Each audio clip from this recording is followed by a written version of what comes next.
All right, a very good evening to you. I trust you're doing well wherever you're watching us from. Of course, this is Boresha Ukulima Show, where we bring you things that will help you improve and increase production in your farms. And I do believe that you're doing well even in this critical time, whereby all of us, we are facing these challenging times. And I do trust that after a very short time, things will get back to normal. And of course, today we are handling agriculture and food security. And I have a visitor today. He is Mr. Joshua Dhambura. He is here to elaborate and tell us more. Why should we have food security in Kenya? Why should we have food security in the entire world? What is its importance? Is there any reason for us to have food enough to eat now and even in future? So you join us as we get to know more about this. Our guest will tell us his name and what he does and the field that he is in, and then we get to move on. Thank you so much, Kennedy. Yes. For having me in the studio today. Yes. Come and discuss with the Kenyans about agriculture and food security. Yes. I'm very grateful for the invitation, and I will take this time to explain everything that you ask me. Yeah. My name is Joshua Dhambura. I am a lecturer at Meru University of Science and Technology. I am in the Department of Agriculture, where we are teaching these issues about agriculture, about good methods of farming, technology, and ensuring that there's food security, there is adequate food in this country and in this county to ensure that the population is well fed. Sure. Thank you. It's very important for people to, you say people cannot live without food, but you really need to understand that so that you may be able to know the best methods to put into practice so that you may increase production in your farms. And Mr. Dhambura will help us understand what is this we are calling agriculture and food security. Is there a relationship? What is the difference between that? Thank you, Mr. Kennedy. Agriculture, I believe those who went to high school was introduced to what agriculture is. And anybody who practices agriculture knows what agriculture is. Basically, it is production of crops and rearing of animals, either for domestic food purposes or for commercial purposes. You know, people produce food for to eat, for their food, and also to sell. Like if you are having cash crops, cash crop, tea, coffee, macadamia, you know, that is also agriculture. That's for export. That's for selling and for cash. Also, livestock, like you are keeping animals, dairy animals, chicken, fish, bees. Bees is also livestock. And when you're keeping all that, producing even for getting money and also for food in the family, that is agriculture. Now, when you come to food security, agriculture is what ensures there is food security. Okay. And it has been defined, food security, as ensuring that all people at all time have access, physical access, socio access, economic access to food. You know, all people at all time. So any time of the year, and all people when they have the access to this food. So that access to the food, which is food that is safe, that is nutritious, is what we describe as food security. So when we produce to attain food security in our country.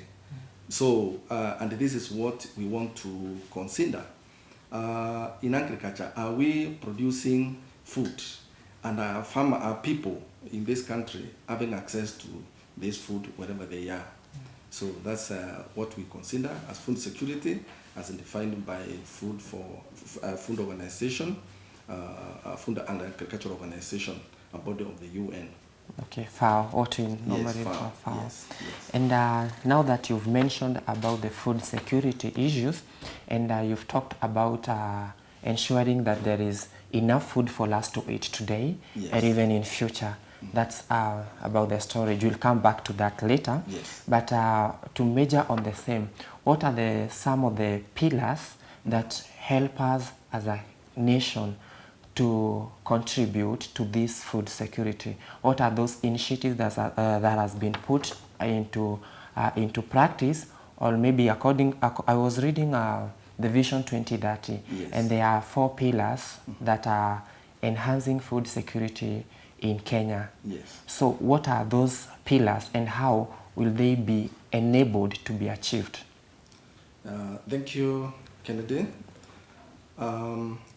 Food security has been a key issue in the government of Kenya, ensuring that people at all times have adequate food. They have access to this food. And like in the Vision 2030, which has the 3 pillars, the social pillar, the political pillar, and the economic pillar, agriculture is ranked very highly on the economic pillar. Because this is where there is a production for use and also for the market. And in fact, the country emphasizes mostly for market, for economic purpose in this country, emphasizes on value addition. So in this country, agriculture and the food security is ranked very highly. Furthermore, the recently unveiled policy by the government, that is the Big Four agenda. Big Four agenda. The government, in the plan of 4 years, has put food security and nutrition very highly as one of the pillars in this, in the ensuring that the people of this country are fed and they are fed well. I want also to define further food security so that viewers can be able to connect and understand further. So, food security has 4 components. The first one is food availability. Food availability. Is this food available to people? You know, 2 years ago, we had a problem in this country. There was the problem of maize. Maize, the production was very low, and we had to import maize from Mexico. You remember that? I remember that time, Mexico, and there was a scandal on the same Mexico issue. The issue here was that there was very low production in the country. The quantities in the country were so low. Then we had to go abroad to import maize so that there will be adequate food in the country in terms of quantity, in terms of availability, so that that food can be available to the people. So we say that food security is 1, food availability. 2 is food access. Now, when this food is here, also in the country, let's say there is food in the country, there is good production, does everybody access that food? Is everybody going to the market and buying that food? And the issue is, there are bottlenecks to access to food. So food must be accessible to people. In that, in terms of physical access, they can go to the market, there are adequate roads, there are infrastructures, there are markets, and you can be able to get that food in the market. And the other component of access is economic access. Do you have money to buy that food? You know, there are people, there is so much food in the supermarket and in the fresh market, and people sleep hungry. People sleep hungry. Why? Because they cannot be able to buy. That is access. Yeah, they cannot be able to access. They have no money, they have no financial, they have no income, they have no financial capability to go and buy that food. We also address the issue of stability, food stability. When food is being produced in a country, the question is that food sustained? Is that production sustained? Now we come to the issue of weather. The issue of weather. Can we be able to produce this food sustainably? We have the issue of the internal, maybe crisis, political crisis, factors which can make the food not to be sustainable. For instance, we have been experiencing some droughts some years back, and then we had too much rain, Rains. which destroyed the beans like last season, and everybody was crying. You know, the stability. You know, the beans now, the production and supply in the market was quite low. So we ask ourselves, is there consistent supply in the market? And that's another consideration. And the other one is the quality of this food we are producing.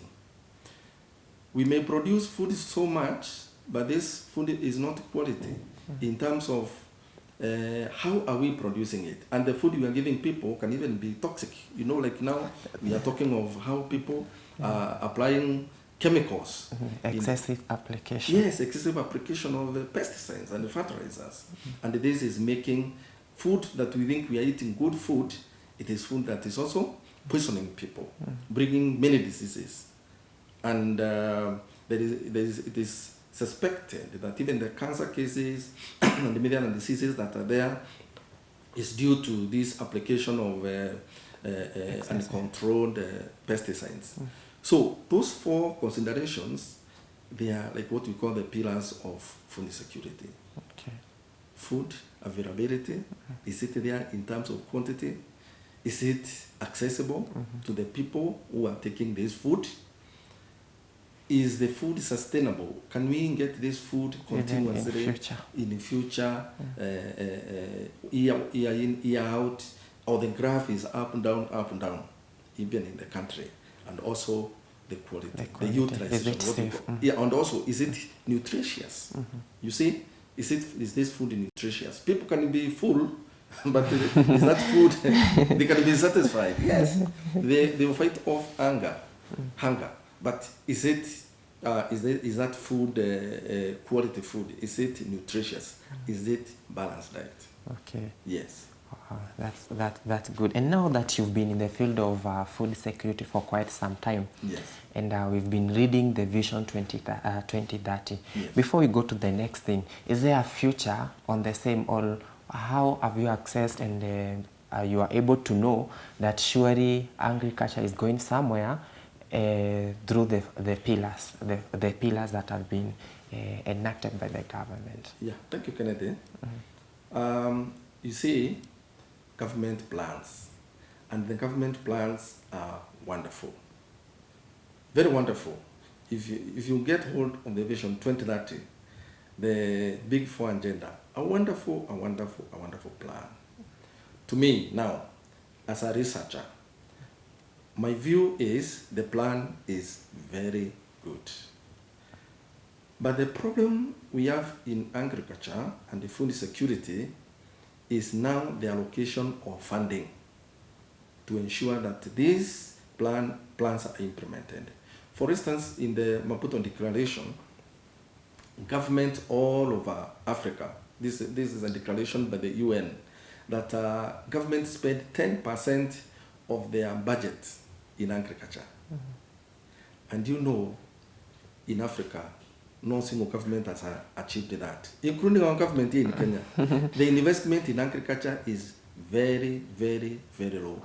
So lack of investment has made issues. For instance, in the Vision 2030 is to move from rain-fed agriculture to irrigation. Sure. And then there's a wonderful plan to build the dams all over Kenya.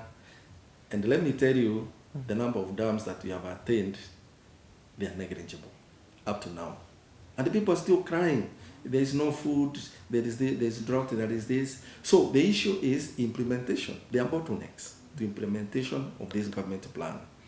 If the government can implement and put resources into this, and then they are followed to when they're being implemented, then we'll attain food security in this country in a very short time. Because Kenyans are hardworking, we have resources, and the bottleneck is very small to attain that. We'll see later, maybe as we continue discussing. Yes. Yeah, I asked that because one of the enablers is that there is that budget allocation, yes, according to the Vision 2030, yes, to help us achieve that target in the field of agriculture. And on the same, there is that how is the national data regarding the food situation in Kenya. Like now, we are all of us experiencing coronavirus, and all of us, we are very scared. And I want to believe that viewers, you are still taking necessary precautions to help you not to contract the diseases. And again, don't panic, don't fear. You take the necessary measures and remain strong. We shall overcome this. How about the food situation in Kenya? In case the government declares that there is a lockdown, will you be having enough food to eat in your family? Will I be having food enough for my family? Even the viewers, will they be having that enough food in their family? So how is the current food situation in Kenya? Yeah. Thank you, Kennedy. If you have been watching news, you have seen the concern of Kenyans. Going to the supermarkets, stocking food at home. Sure. When we were told there is curfew, there are several Kenyans who have come in the media. They have said, bora nikufe na corona, kuliko nikufe njaa. So food is at the top of the list. And as you know, most Kenyans, it has been said, it's out there in the media, everybody knows this, that most people are living from hand to mouth. So they go out every morning, look for money to buy food so that they can sustain the family. Sure. And it is unfortunate that most households, it has been researched, spend more than 50% of their budget on food. Food, sure. So food is very critical in this country. And the other issue of food in this country is affordability. Can people afford what we talked of access? The access. Yeah. With the income they have, can they access their food? Now, let me come to the issue of the coronavirus pandemic in this country, which is causing the COVID-19 disease. As issues are now, it's a worrying situation. Sure. Kennedy, you remember, or you have known, that the average age of a farmer in Kenya is 59 years. Sure. So this is the age, the aging. And where do these people live? In the rural areas. And we have been told the coronavirus is attacking the aged group. So as agriculturists, we are worried that this disease is targeting the farmers. The strongholds. The strongholds. And I think that's why I'm supporting the CS, Motaikawe, who said, please, the young people stay in towns, because most young people are in towns. Don't go to the villages, because you may kill all the farmers in this country. Well, God forbid, and we believe that things will not go to that level. Sure. Because in Kenya, the average age of a farmer is 59 years. Yes. And the average age of a consumer is 17 years. So the 59-year-old is farming for the 17-year-old to sustain them. So this virus can cause a lot of impact. And of course, when people are sick, will not go to the farm. Now it is nationally, it's a season for planting. We are looking up to the clouds, going to bring the rains. It's a planting season. So when people are sick, they will not go to the farm. Sure. They will not tend to the farm. This agriculture is labor intensive. It requires people to be there. When people are sick and are worried, they will not appear in the farm. And this now is going to affect the food situation in the country. So the question is, after this episode of coronavirus, are we going to have food in the country? In future, we are all worried. Yeah, are we going to have food? Actually, the situation is, we may have very little food in the country, and then the prices go up over the ceiling, or maybe it may not affect the people in the villages. Then there is overproduction, and then people have no money even to buy. Those two scenarios, people have no money to buy this food, so the prices go down if there is overproduction. So the two scenarios are worrying agriculturists, And whichever way, if people are healthy, what we are saying is people are healthy, then we can recover with the time. Yes. That's so good. And now that you've mentioned the food situation in Kenya and the great worries that all of us we are experiencing currently, Yes. and from the research that you've been doing, what have you been able to find out? What are the findings? Who is food insecure and why is that person food insecure? Is it that the person is unable to go to the farm and do production there? Is it that these people are lacking knowledge in farming? Why are those people insecure? From the research that you've been doing, maybe you will be able to tell us why and who is food insecure. Thank you, Kennedy. Yes. I introduced myself as being from Meru University of Science and Technology, US. Yes. And at the university, we carry out research. God has blessed me with some funding to participate in research. And this research we carried out on food security at all agroecological zones in Meru County. And we went out there, we met people, farmers out there. We wanted to know how is the food security in this county. And we used a tool that is normally used to conduct household food security, and we used the the household and diversity tool, and whereby we were asking people. There are 12 categories of food categories, whether they can recall having used those foods in the previous 24 hours, and then we analyzed that data. And we were surprised that in Meru County, there are people who are food insecure. And we were really amazed, and we published that information in the journal, and some other papers are coming.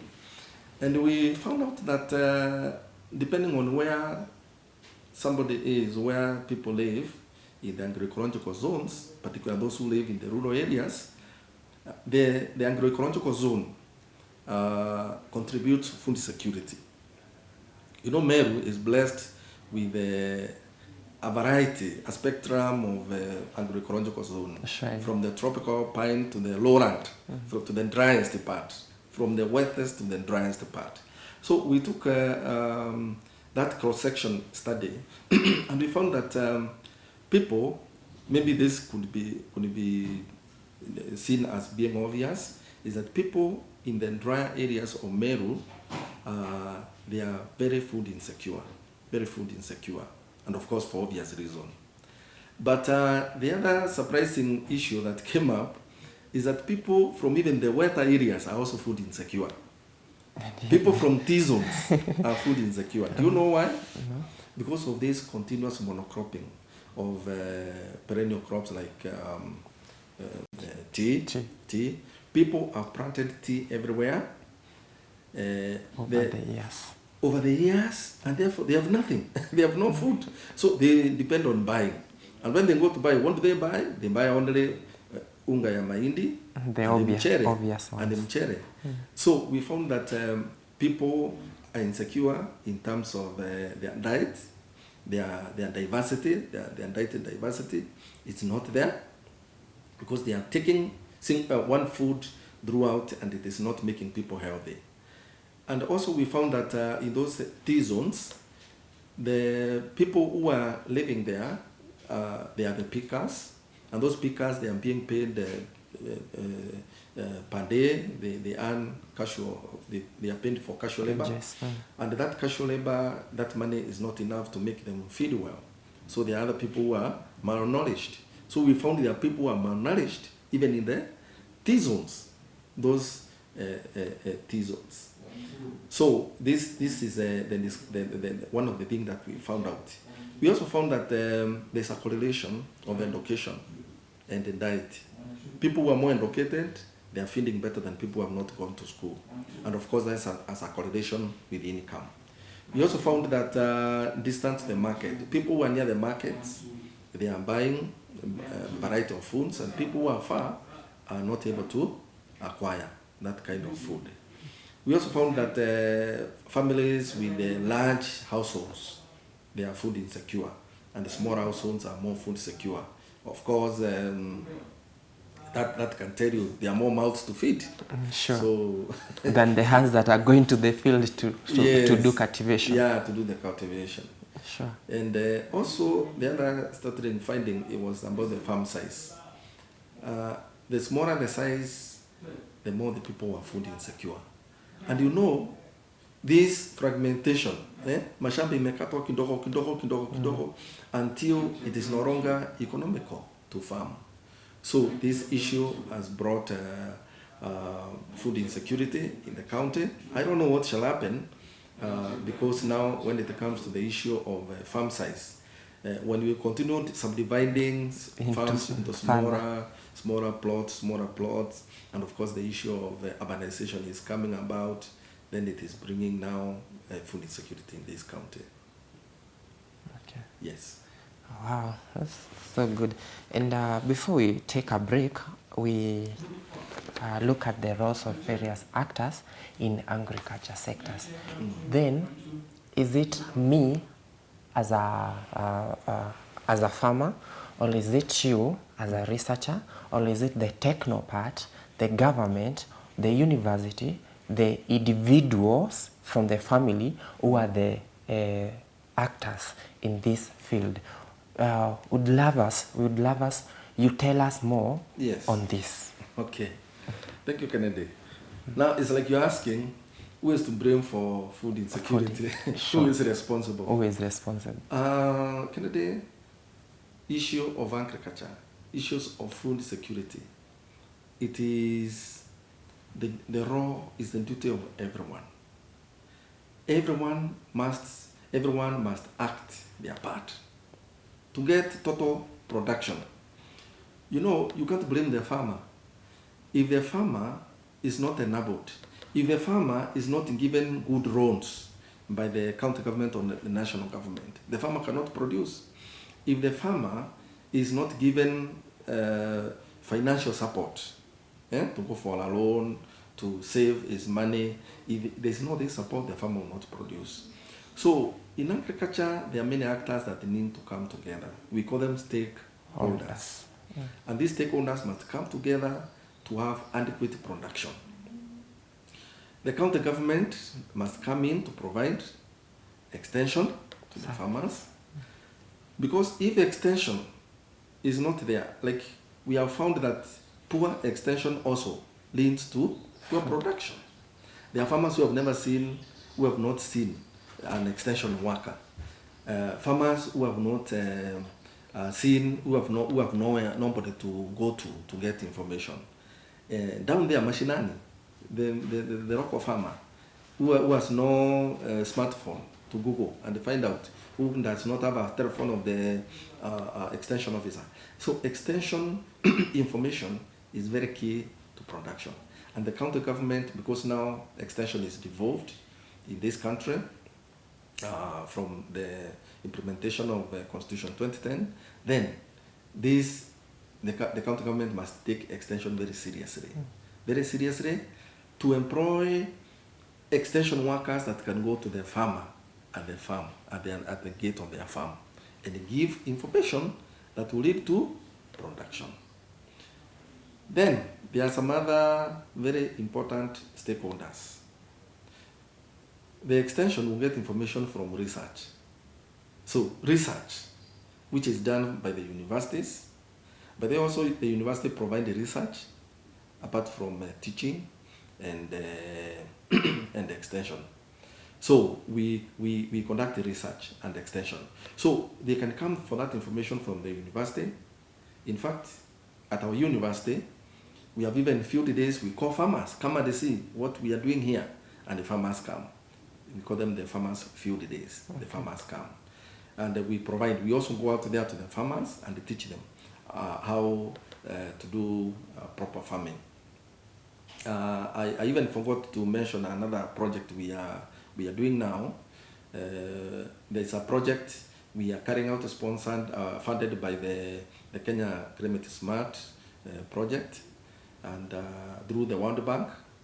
And this we are trying to modernize irrigation, drip irrigation in Tharaka Nithi, Kajiado, and Machakos. So it's a partnership between Meru University, Embu University, and also Karo. So this one, we are going back down to the mashinani to take these technologies to the farmers. We are working with the farmers to show them how to use drip irrigation, which is automated, and also some other technologies. So in this regard, the university can also come in and ensure there is food security in this country. And of course, I mentioned Karo, which is also the big body that deals with the research in this country. We have the media. Kennedy, you are here. Like what you're doing. And now the information, when we are here, we are sharing this information with everybody in this country. We are sharing our findings, our research findings. We are promoting technologies in the media. So the media comes up very handy to come in and also educate farmers. I'm very happy because the media has taken up it very fast, and it is going far. In fact, like this program is Boresha Ukulima. Very well. It's basically for the farmers, and the bishop saw it better to bring it on board to educate the farmers on the same. Yes, and that's excellent. That's excellent. That's the way to go, because we cannot leave the farmers behind. Otherwise, we'll be hungry. We will not have food. So the media is very key. We also have the suppliers of inputs, agriculture inputs. We have agrochemical companies, we have seed companies, we have fertilizer manufacturers. But we have a problem in this area, Mana Kennedy, because some fake things, fake items, fake inputs are in the market, and the farmers are getting them. You go buy seed, you're being told it will produce this. When you plant maize, some of them is Katumani, the other one is 614, and you wonder, how did this come about?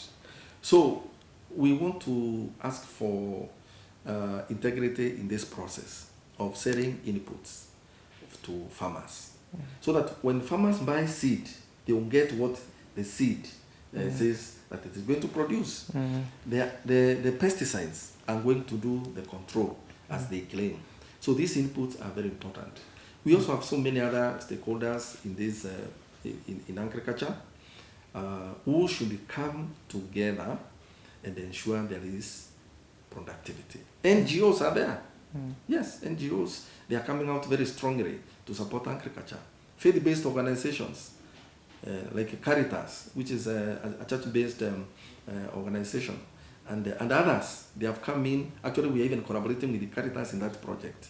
And they are coming in to ensure that farmers get better production and ensure that there's food security in the country.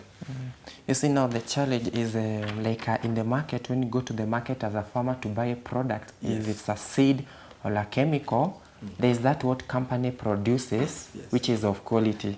But there's you find at the same time, there are some counterfeit. People somewhere sit down and come up with the same product to be able to thrive in the market, selling by the name of that company. You find that is a challenge because the farmer will go looking for certain chemical, and when the farmer goes and buy the chemical, if there is no result, the farmer will come back complaining about the company. But the company is not responsible for that.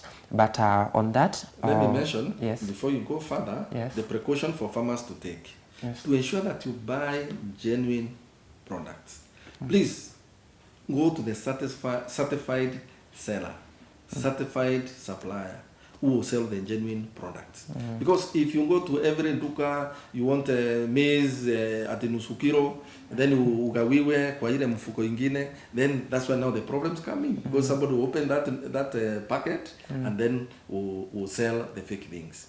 So these farmers go and buy from renowned certified suppliers and the merchants. Okay. And by the way, very soon, there is a bill that is coming up, sponsored by KESAP, Kenya Society for Agricultural Professionals, which is coming up to ensure that no one will sell any farm input unless they are certified, they are graduated from a college, and they are certified agriculturists. So you must be registered agriculturist to sell the produce so that if anything goes wrong, you are the one who is liable.